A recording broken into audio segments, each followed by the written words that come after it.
Bonjour les amis, bienvenue sur PowerTrade, la chaîne des stratégies d'investissement simples et efficaces. Alors regardons ce qui a été fait donc vendredi. Vendredi, j'ai acheté du Pernod Ricard, j'ai acheté du Airbus, du Dassault Aviation et du Vinci. Alors, vous voyez, tout ce qui est en vert, hein, c'est ce qui a été acheté. Donc, c'est ce qui a bougé sur notre portefeuille. Portefeuille qui s'adjuge 11,86% depuis le début de l'année. C'est 134 490 euros hein, qui sont donc engrangés hein, depuis le 1er janvier 2024.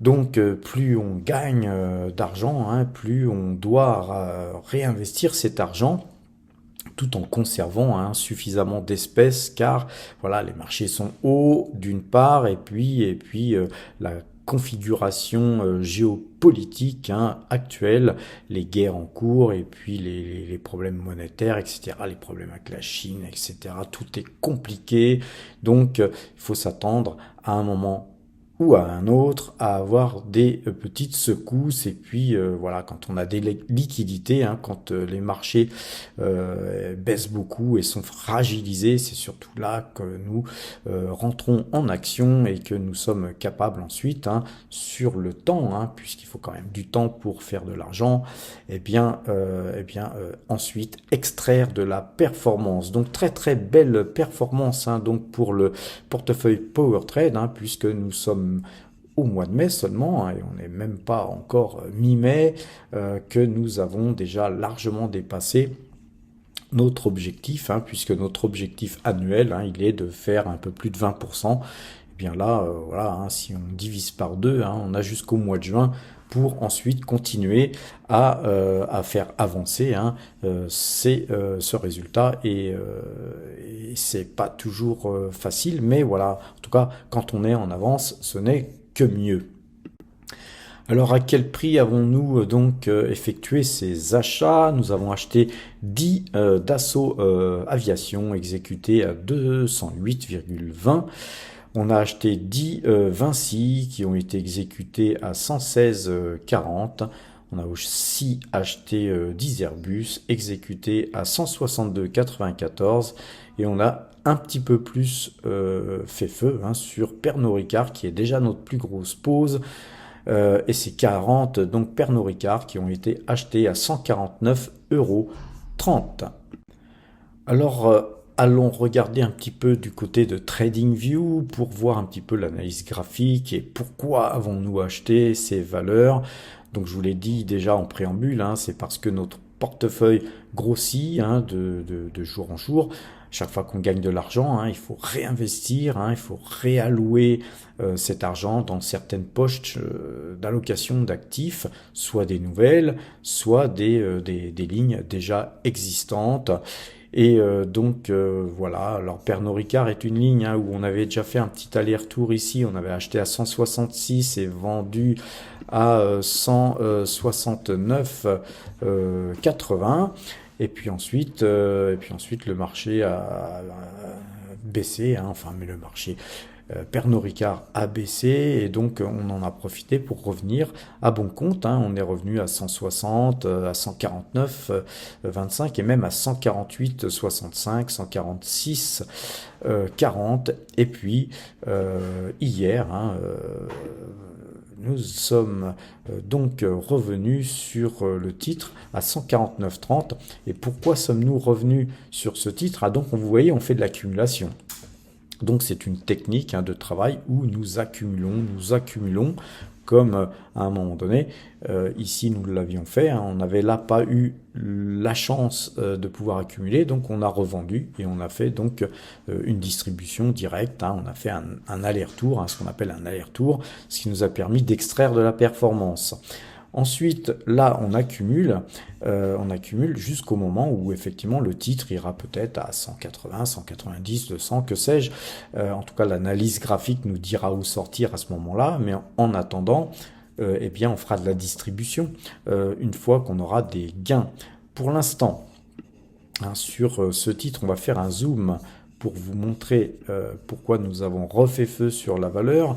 Nous avions refait feu ici sur un croisement de moyenne mobile 2 jours, 12 jours. On avait refait feu ici parce que nous avions un double bottom en fait, hein, avec un recroisement de moyenne mobile 2 jours, 12 jours.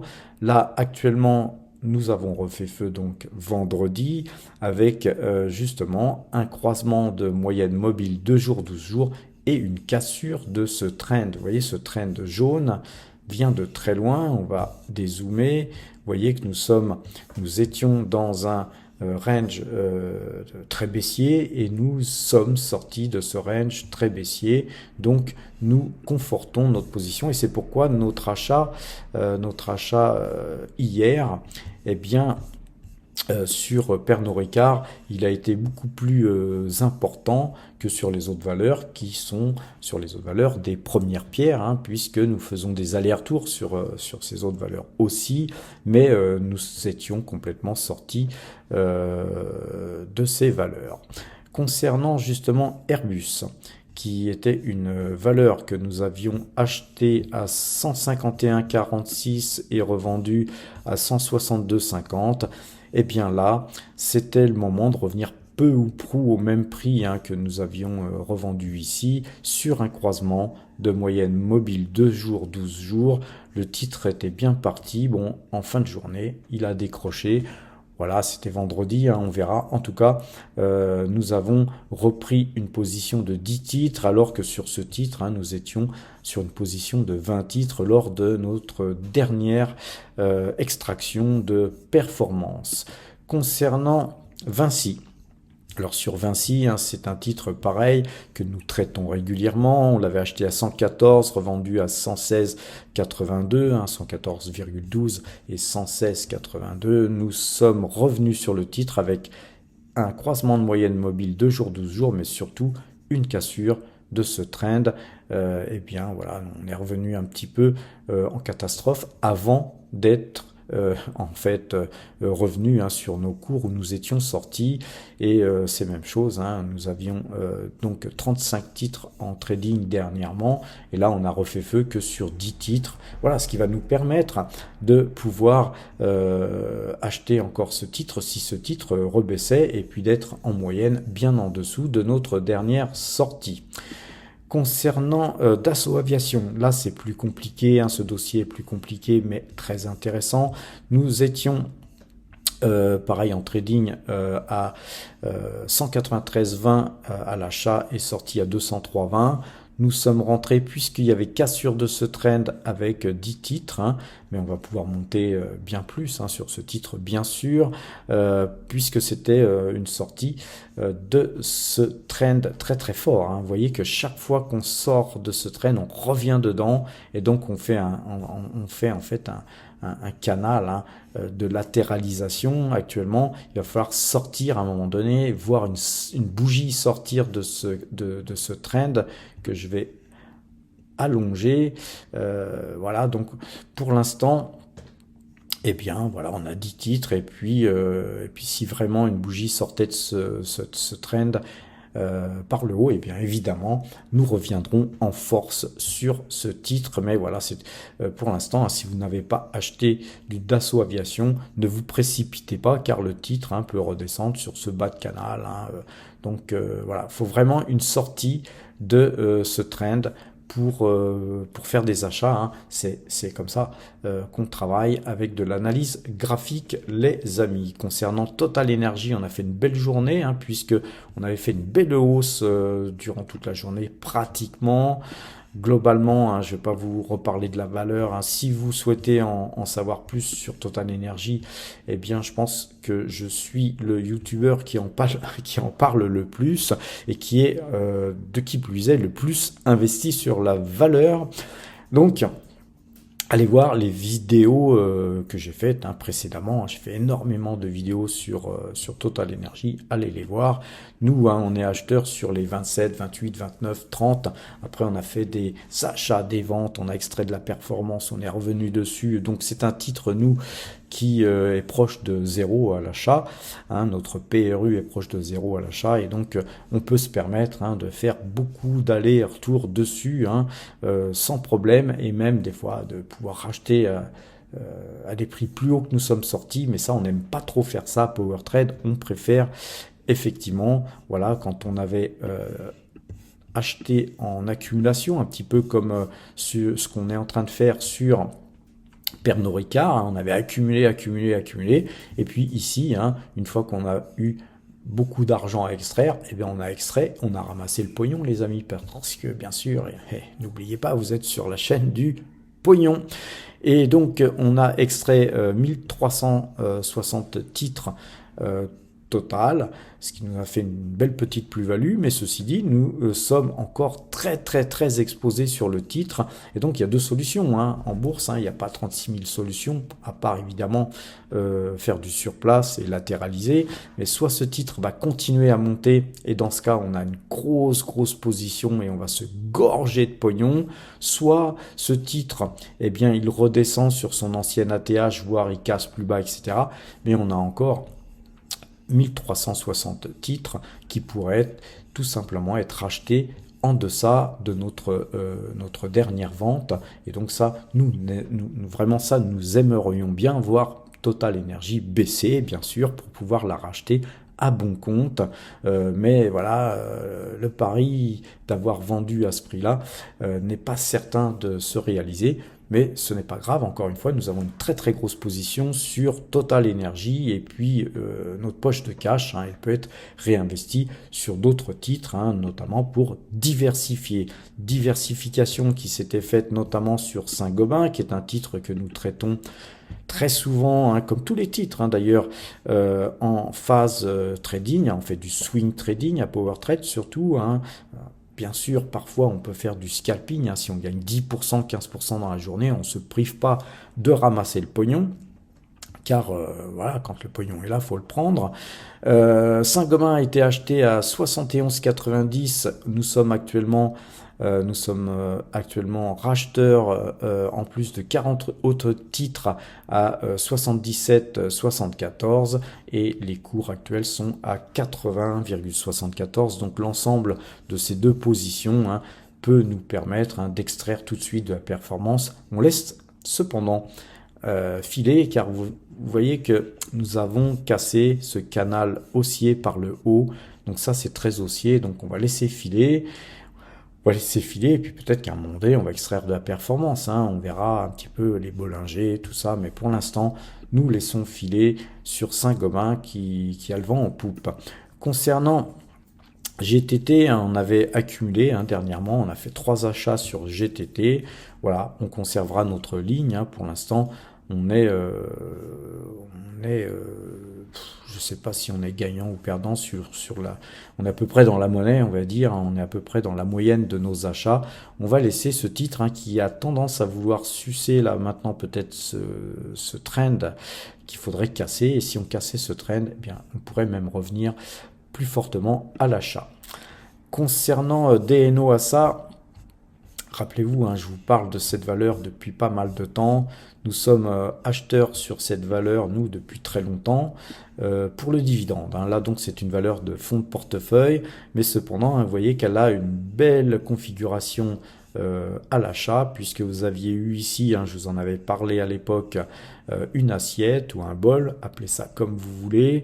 Ça s'est concrétisé par ensuite ici une très belle sortie de canal en fait baissier, hein, puisqu'on avait un canal baissier, mais aussi on avait la moyenne mobile 2 jours 12 jours qui était acheteuse. Donc ensuite là on a eu un très beau mouvement, avec là encore une fois on pourrait redessiner un bol, et puis moyenne mobile 2 jours 12 jours à l'achat, et c'est reparti pour un tour. Ça monte évidemment puisqu'on a cassé ce trend, donc il y a une force acheteuse beaucoup plus puissante. Et puis regardez, hein, ce qu'on pourrait aussi observer, c'est qu'on a une tête ici et 2 épaules ici. Donc en fait là, l'objectif tête-épaule, hein, si on arrive jusque là, eh bien il pourrait s'apprécier peut-être sur les 14,50, hein, 14,50. Ça me paraîtrait des bons cours en termes d'objectifs, mais vous savez que j'aime pas trop, moi, les objectifs, hein. Je préfère sortir avant avant les objectifs, hein, puisque si tout le monde a les objectifs en ligne de mire, et bien souvent hein, beaucoup de petits malins comme moi, eh bien se font un plaisir de sortir avant, et puis si tout le monde sort avant, et bien finalement les objectifs ne sont pas atteints et vous vous retrouvez le bec dans l'eau avec vos actions en ayant un objectif trop précis, hein. N'ayez pas d'objectif trop précis les amis, la précision en analyse graphique parfois ça joue des tours. Concernant AXA, un titre hein, que nous avions vendu, acheté de multiples fois, certaines fois même AXA revient en fonds de portefeuille, comme là actuellement, on a acheté plutôt 100 titres qui étaient destinés à un fonds de portefeuille. Pourquoi avions-nous acheté ici sans analyse graphique? Tout simplement parce qu'on était en deçà de nos derniers cours de vente et en plus on a acheté seulement 100 titres contrairement aux 530 titres hein, que nous avions en portefeuille la dernière fois où nous étions sortis. Donc on est rentré à meilleur prix mais avec une position moins lourde, voilà, mais sans analyse graphique, avec l'espoir de pouvoir retoucher ce titre encore plus bas.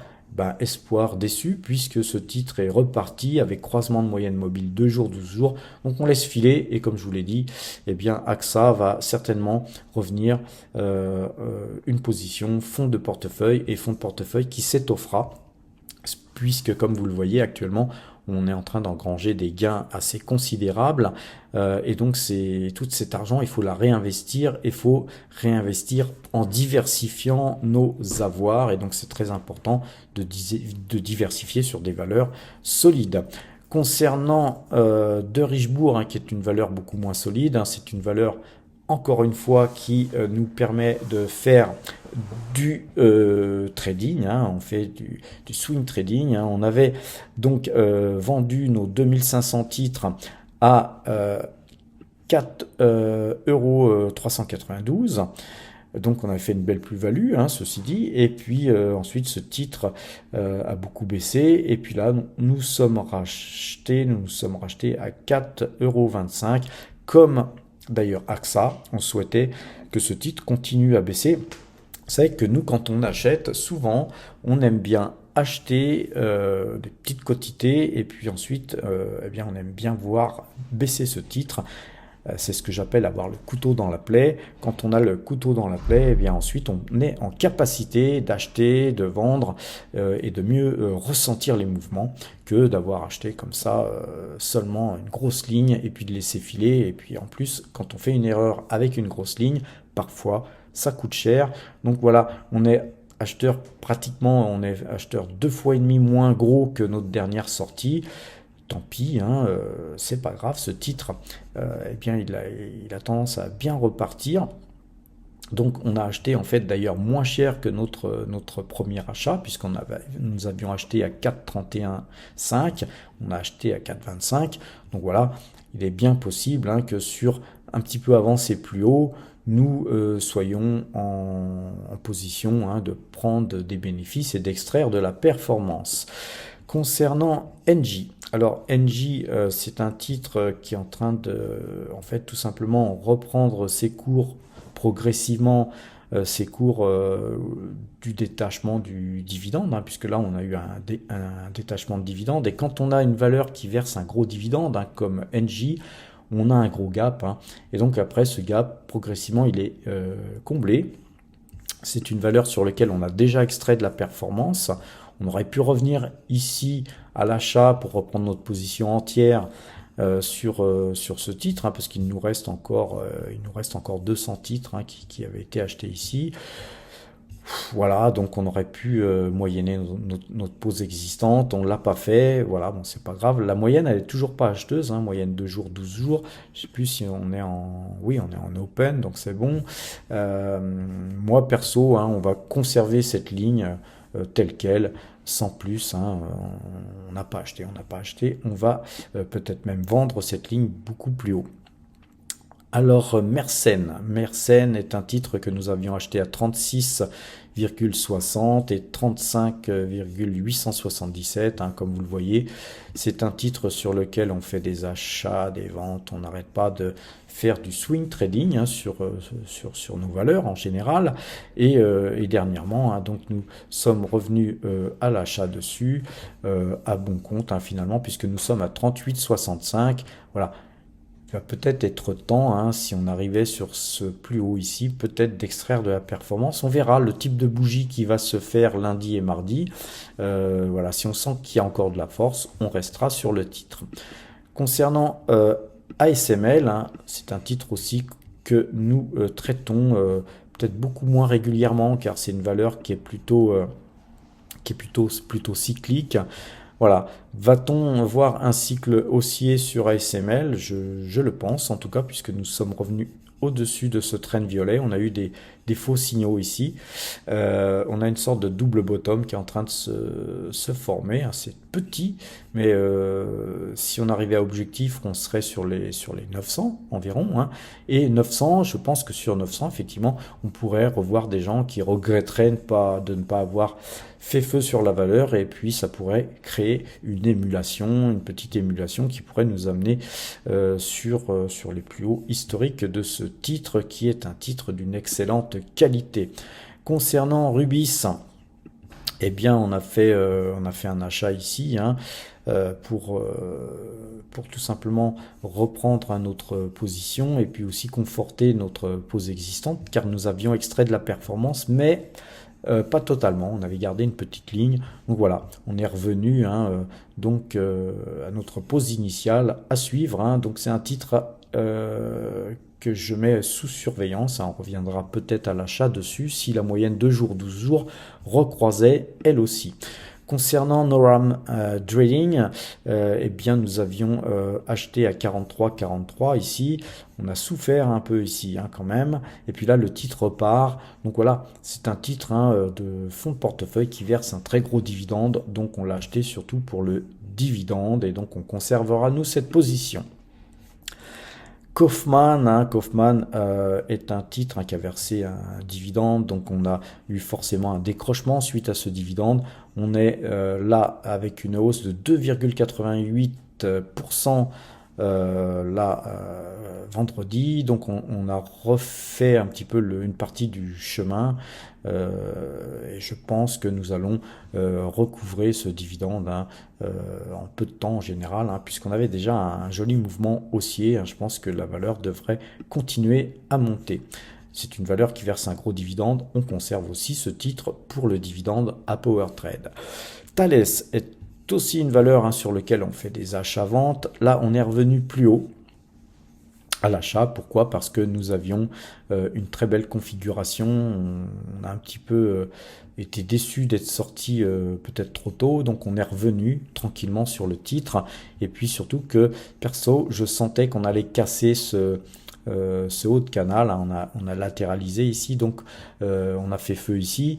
Et puis du coup, sortie de canal, moyenne 2 jours, 12 jours à l'achat. On a refait feu sur Thales. Et puis n'oubliez pas, hein, on est quand même en guerre dans pas mal d'endroits dans le monde. Et donc Thales est censé, hein, développer un petit peu ses affaires suite à justement à toutes ces guerres.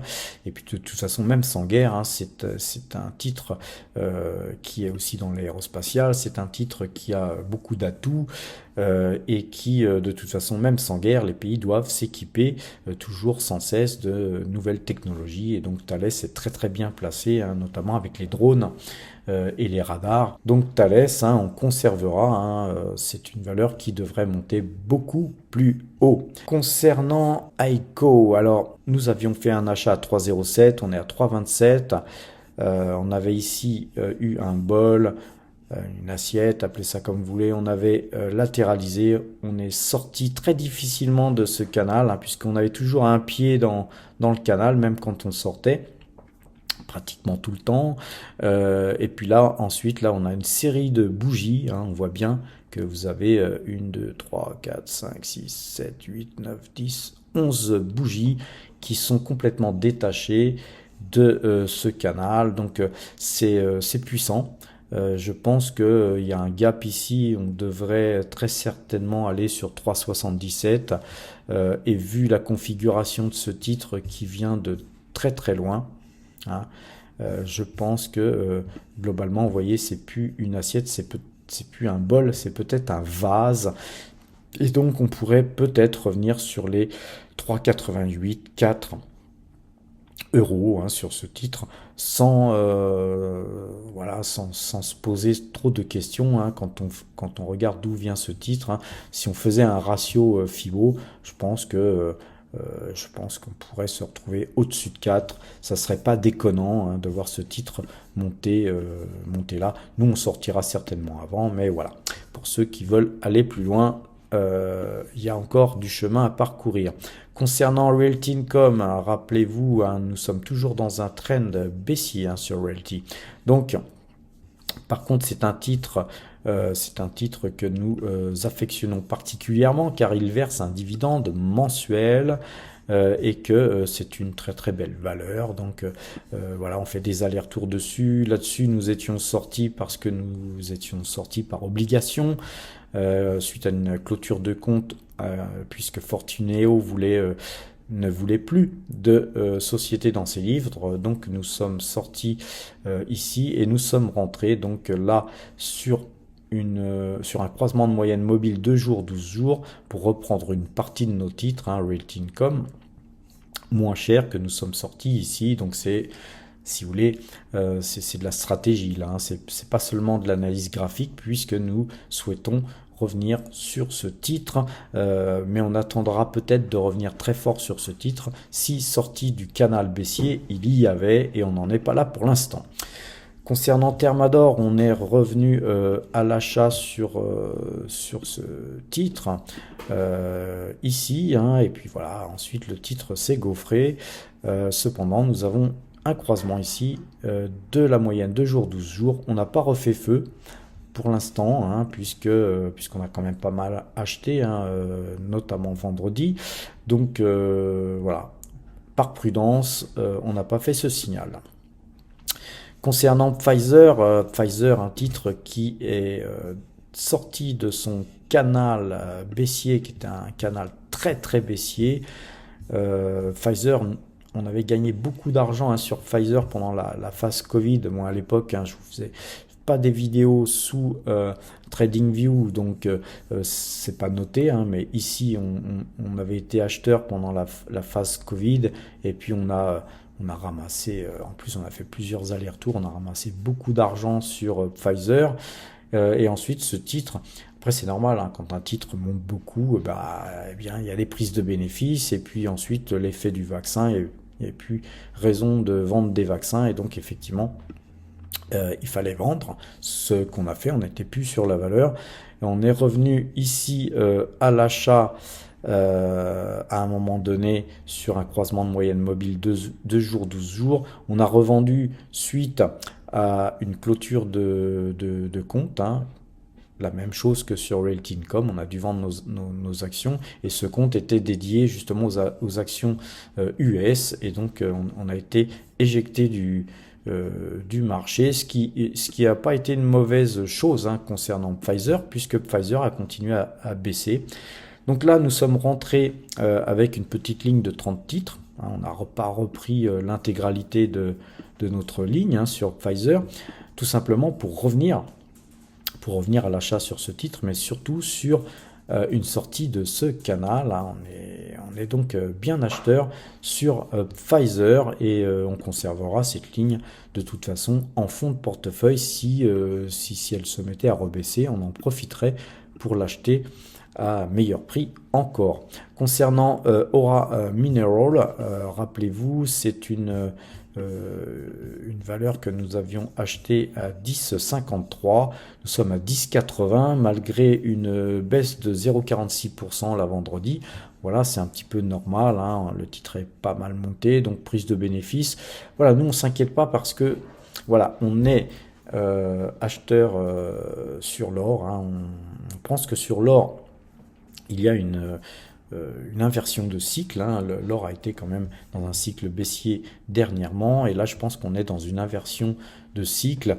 Allez voir ce qu'on écrit, hein, sur le site PowerTrade, sur l'or notamment. Et donc nous, l'or, pour moi, l'or, c'est d'abord soit vous achetez de l'or 24 carats physique, ce qui pose le problème du stockage et de vous le faire voler. Mais on peut avoir de l'or, quelques pièces d'or, pourquoi pas des lingots, hein, si vous avez la place de stocker, si vous avez un coffre, pourquoi pas.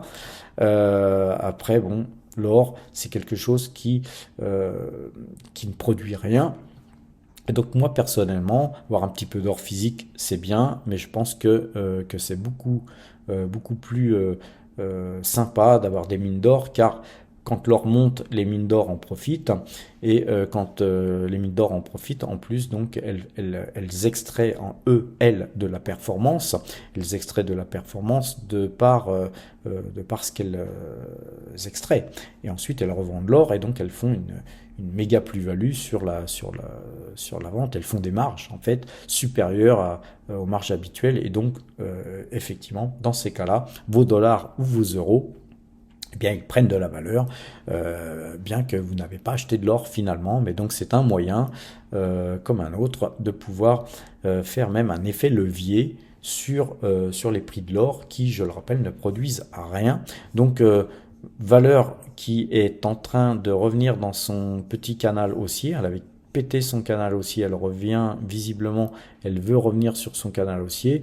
Donc dans ces cas-là, qu'est-ce qu'on fait, hein, si on revenait dans le canal haussier? D'ailleurs, on peut peut-être le faire, on va le faire tout de suite. On va tout simplement modifier, hein, ce canal. Et puis voilà, on peut estimer qu'on est dans un canal haussier. Après, vous voyez, l'analyse graphique, c'est subjectif, hein. Certains auront un tracé, puis d'autres un autre tracé. À vous de voir, les amis. Concernant H-Auto, eh bien là, on est revenu dans ce haut de canal, enfin ce bas de canal haussier, pardon. Et donc il faudrait une bougie, hein, qui sorte, qui se détache de ce bas de canal pour vraiment estimer, hein, que enfin nous sommes revenus en canal haussier, et dans ce cas-là on retracerait aussi ce nouveau canal haussier. Concernant ST Microélectronique, eh bien là nous sommes sur un titre que nous traitons habituellement, relativement souvent aussi. On a tendance à faire des achats-ventes. Là, on avait dernièrement acheté ce titre à 40,40. On avait revendu à 41,54.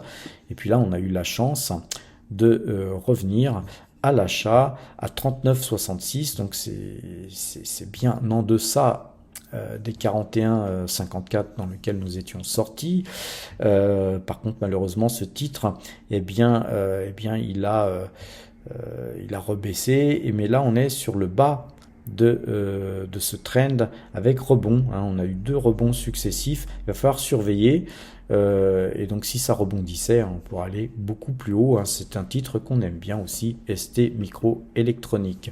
On va revenir sur l'or avec Agnico Eagle Mines, un titre que nous avions donc mis en portefeuille à 83,90 $. On est à 93,53 malgré que ce titre n'ait monté que de 0,41%. On a une bougie qui est rouge, mais avec une hausse. Donc c'est des prises de bénéfices, hein. En plus, fin de semaine, on était vendredi, donc on conserve ce titre et on surveille la moyenne 2 jours, 12 jours. Si alors là, c'est de la technique, hein, les amis, et c'est du money management. Si ce titre passait à la vente avec un croisement de moyenne mobile 2 jours, 12 jours, eh bien nous, on va extraire de la performance, hein, puisqu'on aura de l'argent à gagner, hein, forcément. Là, on peut plus sortir perdant, hein. Enfin, on peut plus, tout est possible, hein, mais il faudrait que ce titre perde 20% dans la journée pour que nous perdions, que nous soyons perdants.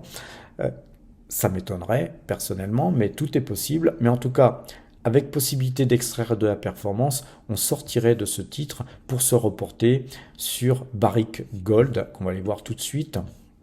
car Barrick Gold, vous voyez, eh bien on est bien acheteur plus haut, donc ça nous permettrait de moyenner sur ce titre, on resterait sur l'or, hein, sur le secteur de l'or, avec évidemment une possibilité de moyenner à un prix plus bas, sauf si effectivement cassure de ce trend violet il y avait, mais là ça serait une autre configuration, mais de toute façon ça nous permettrait d'avoir une plus grosse pause sur ce titre, et puis je pense qu'il y a plus à gagner vu la configuration de Barrick Gold que sur Agnico Eagle Mines, donc voilà, savoir arbitrer, ça fait partie aussi du jeu les amis. Alors concernant Ecopetrol, nous étions sortis de ce trend, c'était bien, et malheureusement le titre s'est redégonflé en fin de séance. Bon, bah, voilà, on reste en tout cas nous acheteurs de ce titre que nous avons acheté, vendu bien plus bas depuis pas mal de temps, et ce titre nous verse un gros dividende, donc on est très très gagnant avec Ecopetrol, on gagne plein de pognon, donc on conserve, on adore ce titre, on adore aussi le secteur. Petrobras, même chose, on adore, car avec Petrobras, vous le savez, on brasse, titre que nous avons aussi acheté, vendu de multiples fois avec des bons bénéfices. Notre dernier achat à 14,82, eh bien, il est largement positif puisque nous sommes à 17,08. Et de qui plus est, nous avons touché de multiples fois des dividendes. Vous avez vu ici un dividende ici, un dividende ici, un dividende exceptionnel ici. Et puis, nous avons ici un double bottom. Voilà, il faudrait casser cette ligne de coup. Je pense que ça va se faire incessamment sous peu. Voilà. En tout cas, nous, on conserve, ne serait-ce que pour le dividende. Alors, Alibaba, un titre qui est sous-évalué de dingue, eh bien on est acheteur à 72, on est déjà à 80. Cependant, il a du mal à monter, mais on conserve notre position.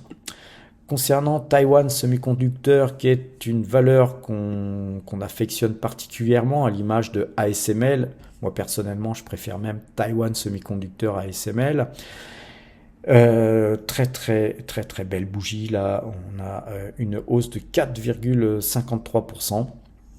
On est faiblement exposé à Taiwan Semiconductor car, encore une fois, nous avions dû vendre nos titres à 99,95 € suite à la fermeture de notre compte imposée par Fortuneo. Voilà, donc si on n'avait pas eu à clôturer ce compte, eh bien nous aurions eu vraiment un joli parcours sur cette valeur que nous souhaitons garder encore une fois sur le portefeuille PowerTrade en fond de portefeuille.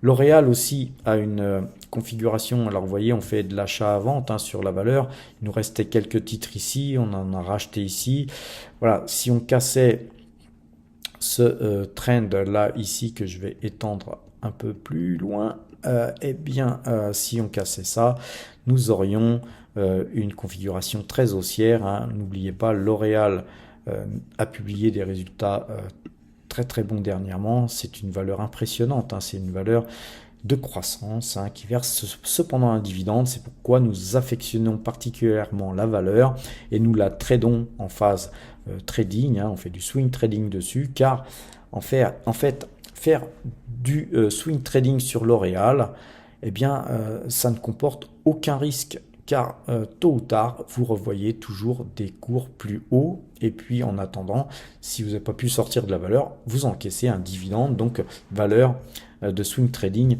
par excellence. Concernant Esso, je ne devrais peut-être pas la montrer parce qu'on va se faire du mal, les amis, nous sommes sortis à 160,75, mais vous voyez, à PowerTrade, on essaye toujours de montrer nos points forts, mais aussi nos points faibles, nos gains et aussi nos pertes. Alors sur Esso, ce n'est pas une perte, car d'ailleurs on fait rarement des pertes, car on garde, quand on est en perte, on garde nos positions suffisamment longtemps pour extraire de la performance à un moment donné.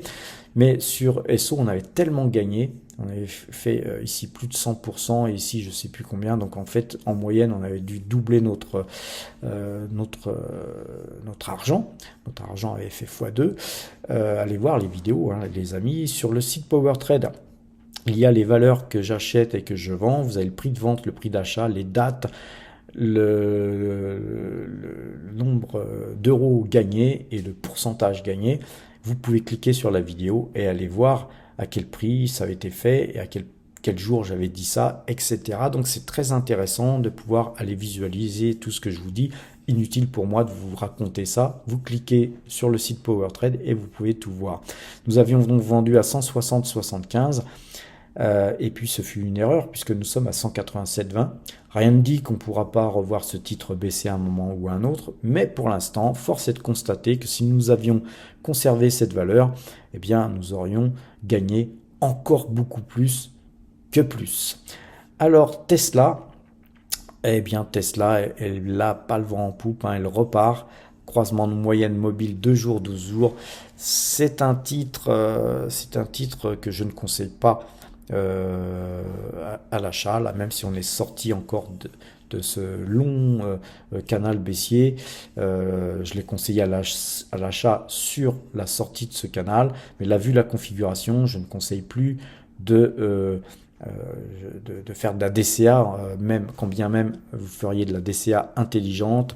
Je pense qu'il va falloir attendre de meilleures nouvelles sur le titre. Je le disais encore hier ou avant-hier, il y a une concurrence chinoise très féroce dans le secteur des véhicules électriques. Tesla reste néanmoins une très bonne valeur, mais je pense qu'il va falloir attendre de meilleurs résultats, tout simplement, pour revenir sur ce titre et surtout de ne pas acheter à chaque fois que cette action baisse, car finalement, au final, vous allez vous retrouver avec une très grosse pause. Et quand on a une très grosse pause, on finit par s'identifier à la valeur, on finit par ne plus vouloir la vendre. Et quand bien même elle continue à baisser, eh bien vous vous retrouvez scotché avec une valeur qui se déprécie de jour en jour et de mois en mois. On va terminer, les amis, car le temps passe et effectivement, on a donc besoin de faire des vidéos pas trop longues aussi. Donc je remets un petit peu les choses en place. On va terminer sur Google, hein, cette magnifique action qui, à l'image de Total Energy, pour moi sont les deux valeurs, hein, que je préfère de la cote internationale, hein. Donc vous avez une valeur américaine et une valeur française. Vous voyez que je suis pas chauvin, hein. Je suis en capacité d'investir aussi sur le marché américain, même si on l'est peu, les amis. Et donc, nous avions acheté à très bon compte, hein, du Google. Et Google, on l'achète, on la vend aussi très régulièrement. Mais là, on souhaite à présent changer de stratégie et revenir sur des achats de fonds de portefeuille sur Alphabet, hein, sur Google. Ces derniers achats avaient été faits à $150 et à $151,39. On a refait feu lors de la publication des résultats, après la publication des résultats. Vous voyez que des fois, acheter avant la publication, ça peut avoir du sens, mais voilà, une fois sur deux, on se plante. Donc ce qui compte, hein, c'est de faire comme on ressent les choses ou de faire toujours de la même manière. Là, après la publication des résultats, à mon avis, on est condamné à voir ce titre monter, car il est peu valorisé à mon sens. Ce titre devrait aisément recasser ses plus hauts historiques. Donc on est acheteur de la valeur et on essaiera de revenir dessus progressivement et de faire augmenter notre ligne. Pour l'instant, la moyenne 2 jours, 12 jours est vendeuse. Ce serait bien qu'il y ait un petit signal de vente sur ce titre pour pouvoir rechoper un nouveau signal d'achat, car là, quand on a acheté, on était très loin effectivement du dernier cours, hein, de cette moyenne de 2 jours, 12 jours. Donc on attendra effectivement de meilleurs jours, hein, en termes d'analyse graphique pour revenir sur ce titre. Donc les amis, je vais vous abandonner là en vous souhaitant une bonne fin de journée. Portez-vous bien et à lundi.